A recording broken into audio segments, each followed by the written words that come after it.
Hello everyone! Have you ever thought of quitting your 9 to 5 job? Or do you dream of becoming a successful business owner? What if you can turn your hobbies and passion into a startup? Watch the video to know how to set up a successful business in under $100.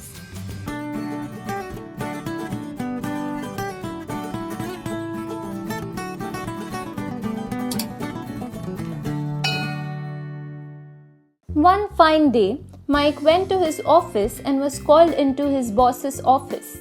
His boss told him that he was fired due to the downturn in economy. Mike drove home thinking about his wife and children and that he no longer had a job. His job search was getting tough as he was highly qualified and there was a lot of competition. That's why he thought of setting up a mattress business. He built a place where his customers were welcomed and the services were hassle-free. He studied about the mattress and his wife helped him build a website for their store. The customers were given free delivery and this inspired loyalty. Mike says, "I went from corporate guy to mattress delivery man and I've never been happier." This was an example of a micro business.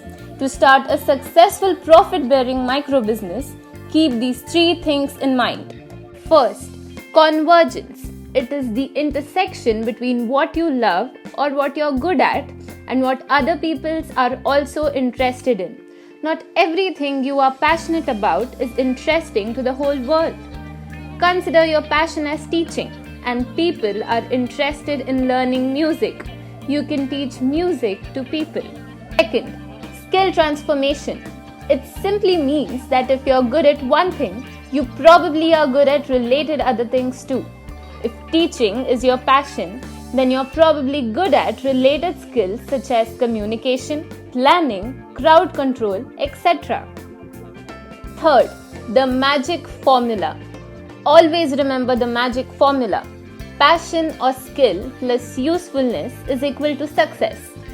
Brandon was a piano teacher and was struggling at administrative work such as scheduling the class, payment handling, etc. He, being a programming enthusiast, created softwares to help track his students' payments, schedule class, etc.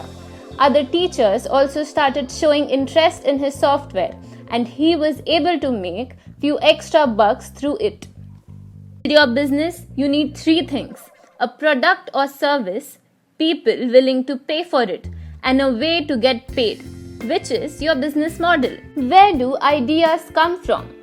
Whenever you go to a store or a restaurant, check their services and prices and also compare them with others.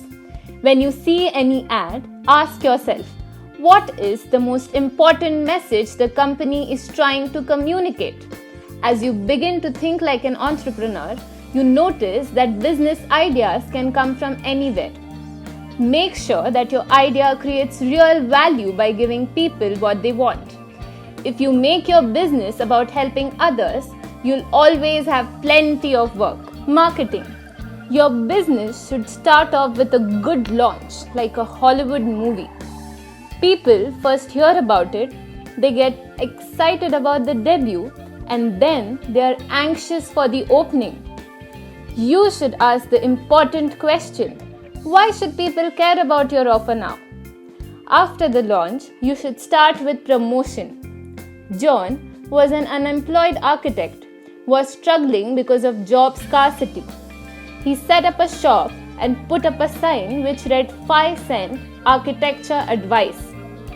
He would give any advice to homeowners, real estate agents. As news spread, John got free advertisements from CNN, NPR and the BBC. Your promotion plan can be: daily. Maintain your social media account where you post 1 to 3 helpful items daily. Weekly. Make collaborations or joint promotions from colleagues. Monthly. Connect with the customers and ask if there is anything else you can do for them. Once in a while, perform audits to find missing opportunities that can be turned into active projects. Growing your business. Now that your business is set up and people are talking about you, Start expanding your business. You can grow your business in two ways. First, horizontally, by going wide and creating different products which will apply to different customers. Second, vertically, by going deep and creating more levels of engagement with customers. But what if you fail? Everybody has some kind of failure to success story. People tend to give advice, but the best advice is none at all. If you know what you need to do, simply trust yourself and do it. Start taking actions. More than competition or other external factors, the biggest battle is with your own fear. On the brighter side, it means you can completely take control of it.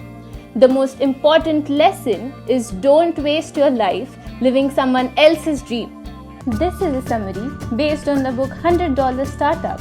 You will find the link to buy this book in the description below. If you like this video, give it a thumbs up and share it with your friends too. Tell us in the comment section below about your book recommendations. Do subscribe to our channel. It won't cost you anything but bring smile on our face. Don't forget to hit the bell icon to not miss out on amazing book summaries.